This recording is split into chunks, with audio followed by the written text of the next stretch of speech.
دخترها و پسرها فکر نکنید بیماری‌های جنسی نمیدونم سکس با زیگیل میاد و فلان و واکسن میزنی خوب میشه، فقط اینا نیستش.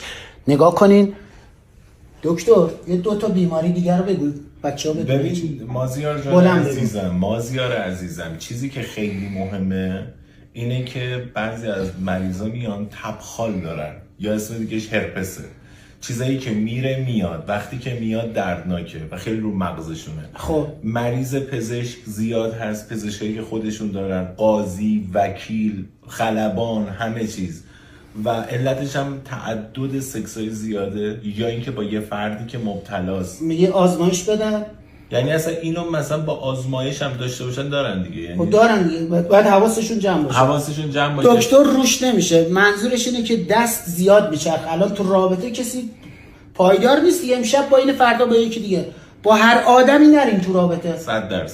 این نکته بحث بیماری های STD هست، مثل سفلیس، مثل گنوره، مثل منینگوکوک. چیزایی که الان زیاده چیه به غیر از HPV؟ هرپس تناسلی یا همون تبخال زیاده. هپاتیت هم من دیدم الان پره؟ دیدم